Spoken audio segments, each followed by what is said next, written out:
Салам достор, назарыңыздарда Аралаш медиа. Бүгүн сиздерге операция по спасению деп аталган тасманын экинчи бөлүгүн кыскача баяндап бермекчибиз. Сиз шашпай отуруп мага жакты белгисин басып, видеону аягына чейин көрүүгө даяр болуп калган болсоңуз, биз баштадык.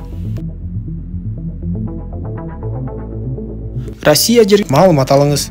Тасманын башында эле баягы көпүрөдөн кулап кеткен Тайлерди Никанын адамдары таап алганын көрөбүз. Дароо эле Тайлердин өмүрүн сактап калууга мүмкүн экенин түшүнүшкөндө, Ника агасы менен бирге Тайлерди Дубайга алып келип, акыры Тайлер көзүн ачкандан кийин акырындап аны жандандыра башташты. Күндөр өтүп Тайлер сакайып ооруканадан чыккандан кийин Ника агасы Яс менен бирге Тайлерди Австрия өлкөсүнө алып келип, бул кандуу иштен алыстап, жаратылыштын койнунда өзүнө келсин деп таштап кетишет. Ошентип эми толук сакай элек Тайлер ошол жерде ити менен күн көрө баштады. Бир күнү ал сейилдөөгө чыгып үйдөн алыстап кайра келсе эле, үйүнө бир кара терлүү адам келип калыптыр. Ал адам дароо эле Тайлерге сен үчүн иш бар деп айтса, Тайлер андан эч нерсени уккусу келбей эле бул жерден кетүүсүн талап кыла баштайт. Бирок кара терлүү адам сөзүн андан ары улантып, көрсө Тайлердин мурунку аялынын эжеси Кетеванга жардам керек болуп жаткан болот. Кетеван Давид деген адамга турмушка чыгып, Давид болсо өзүнүн бир тууганы Зураб менен бирге ар кандай иштерге аралашып отурушуп, Грузиянын эң чоң Крим төбөлдөрүнө айланышат. Күндөр өтүп бир күнү Давид америкалык тыңчыны өлтүргөндөн кийин кармалып калат да түрмөгө түшүп калат. Ал түрмөдөн чыгып кетүүгө мүмкүн болбой жаткандыктан ар кандай тааныштардын жардамы менен аялы Кетеванды жана балдарын түрмөгө алып келип, үй бүлөсү менен эле чогуу түрмөдө жашай баштаптыр. Ошондон тарта Кетеван өзүнүн жана балдарынын өмүрү үчүн кооптоно баштап, сиңдисине байланышка чыгып жардам сурай баштайт. Бул учурда Зураб болсо Грузиянын кээ бир саясатчылары менен сүйлөшүп, Давидти эртерээк түрмөдөн бошотуп алуунун жолдорун караштырып жаткан. Бирок анын иши тескерисинен кетип, АКШ бул ишке өтө эле кийлигишип жаткандыктан, Давидтин түрмөдө отура турган мөөнөтүнө дагы 10 жылды кошуп берип салышат. Зураб мындай кабарды угаар менен эле ал саясатчыны адамдары менен кошуп жок кылып салды. Ушундай нерселерди уккандан кийин Тайлер ошол кара терлүү адам менен келишим түзүп, ага макул болуп, бирок мен өзүмдүн командамсыз эч нерсе кыла албайм деп, дароо эле бул жөнүндө Ника жана Яска кабар берип коет да, бир нече күндөр аралыгында денесин калыбына келтирип, күн санап машыгып күчтөнүп жатты. Акыры даяр болгон Тайлер командасы менен биргеликте планды түзүп,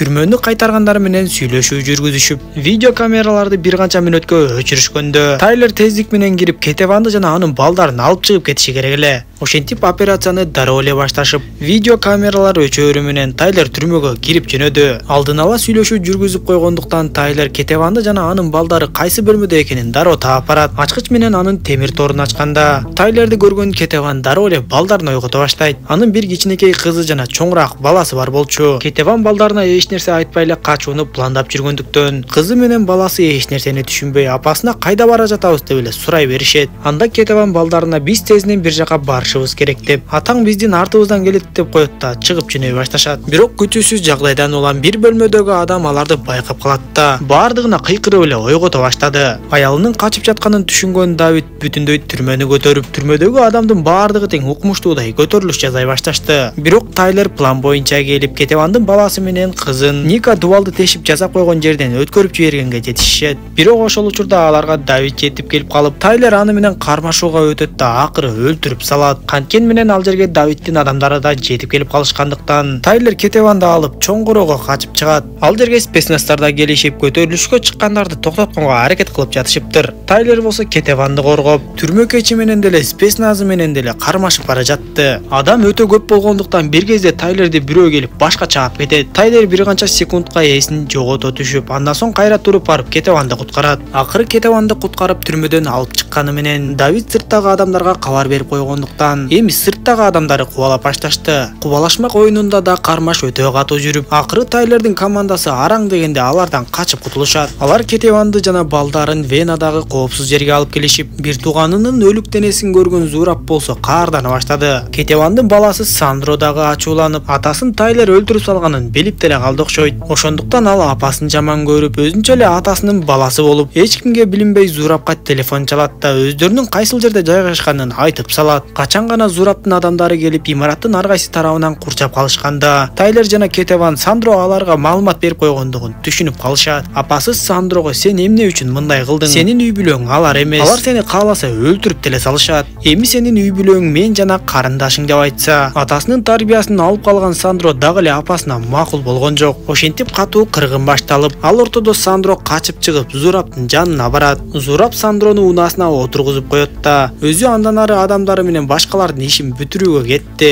Туш тараптан каттап келген Зураптын адамдарына Тайлер, Ника жана Яз үчөө катуу каршылык көрсөтүп жатышты. Бир кезде Никанын эси ооп калып, ал бийик имараттан учуп кетейин деп калганда, Тайлер болушунча тездик менен душмандардан арылат да, тездик менен жетип барып Никаны куткарып калат.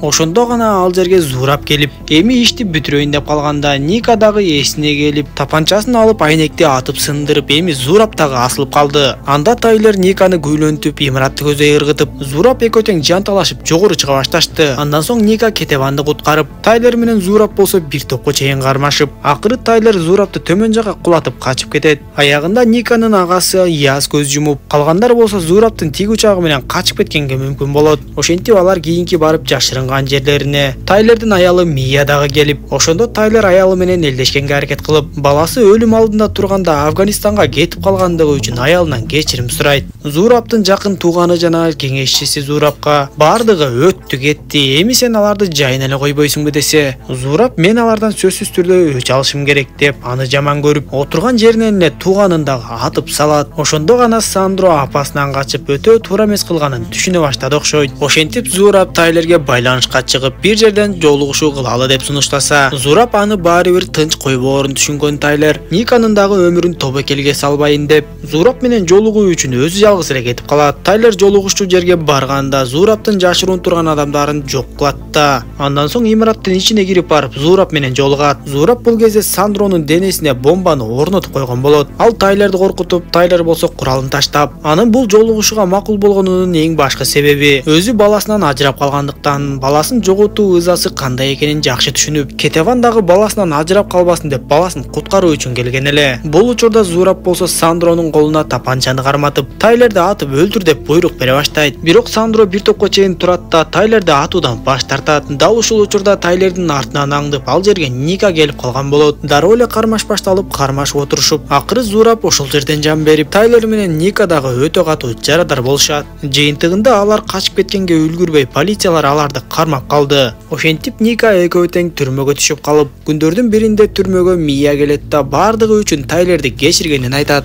Ал эми Кетеван балдары менен эч кандай акчасы жок талаада эле калып кеткендиктен, Тайлер ага баягы жашынуучу үйдөгү $1 миллион катылган жерди айтып, андан ары жашоолорун улантууга шарт түзүп берет. Көп өтпөй эле Тайлерди түрмөдөн чыгарып, талаага алып келишет да, аны баягы кара терлүү адамга жолуктурушат. Эми кара терлүү адам Тайлерге шарт коюп, мен сени түрмөдөн чыгарамын, бирок сен мага бир тапшырманы аткарып беришиң керек десе, Тайлер ага макул болуп, бирок мен жалгыз иштей албайм, сен Никаны да түрмөдөн бошотуп чыгышың керек десе, кара терлүү адам Тайлердин ушинтип айтаарын эч ак эле билип, ал жердеги унаалардын бирине Ника дагы түшүп келет. Ошентип Тайлер дагы бир тапшырманы аткарышы керек болуп калды. Тасма ушундайча соңуна чыгат достор. Видео жаккан болсо мага жакты белгисин басып, дос тааныштарыңыз менен бөлүшүп койгонду унутпаңыз. Кийинки видеолордон көрүшкөнчө аман болуңуздар.